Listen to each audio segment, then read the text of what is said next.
Assalamu alaikum. J'espère que vous allez bien et nous allons bientôt finir la partie d'apprentissage en détaché parce que nous sommes à l'avant-dernière sourate. Il nous reste une autre sourate à voir en détaché. Puis on va entamer enfin au moment tant attendu qui est l'apprentissage en attaché. Mais avant, en détaché.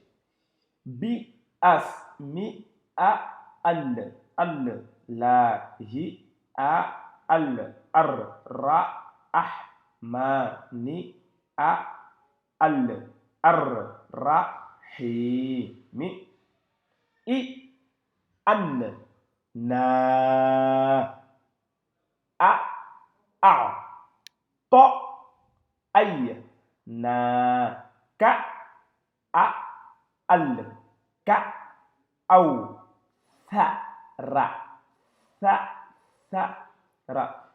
Cette lettre-là, on l'avait vu, c'est la, je crois, c'est la quatrième lettre de l'alphabet arabe. Donc, je vous recommande. De toute façon, elle fait partie parmi les lettres particulières. Donc, euh, référez-vous aux vidéos pour voir identifier ces lettres.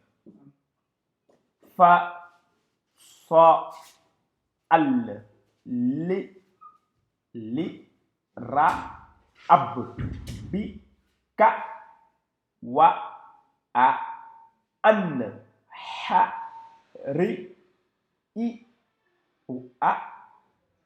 Alors, on va considérer ce alif comme i parce que on avait retenu que euh, quand l'alif ici en attaché, enfin, je veux dire, tantôt on sera en apprentissage en attaché, si l'alif doit être lu en i, on va adopter directement en détaché un i pour que quand on sera en attaché, qu'on n'ait pas à réexpliquer pourquoi on avait choisi comme a alors qu'il fallait le prendre comme i.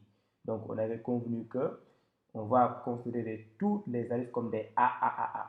Ouais, mais à chaque fois que on est confronté à un alif qui, en apprentissage, en attaché, doit être impérativement lu comme étant un i, on va l'adopter dès le début. Comme ça, arrivé à un attaché, on n'aura pas de problème.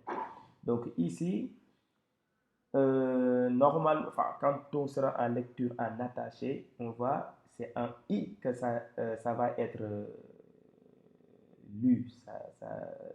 Ça se lira comme un i.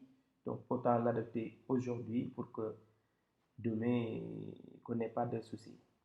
Donc, i, an, na, cha. Hein? On avait vu ça, c'est le CH en français. Hein? Un chat ou bien la chambre, un chat, la chambre, le charbon, donc c'est le ch là, avec la voyelle A, donc chat, avec la livre qui sert d'outil d'allongement pour la voyelle A, donc nous avons un chat. Ça ne veut pas dire que ça signifie un chat en français, mais c'est un chat. Ni,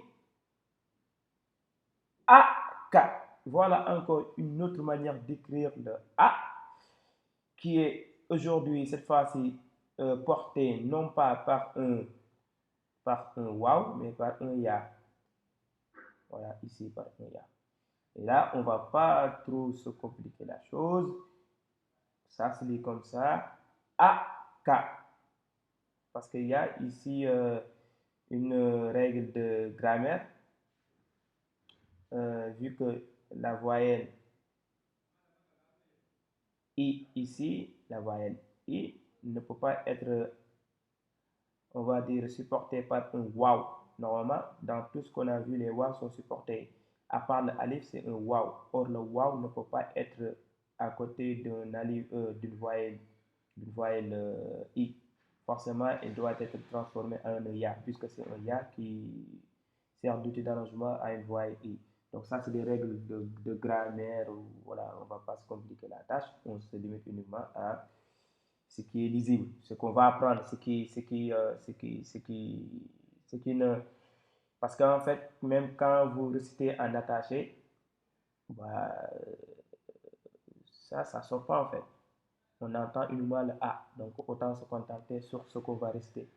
Et ça, si demain, et je vous le souhaite, je me le souhaite moi-même, que Dieu nous permette tous d'avoir le temps nécessaire d'apprendre en profondeur le Coran et d'en comprendre le sens ou les sens, Inch'Allah, que Dieu nous permette cela.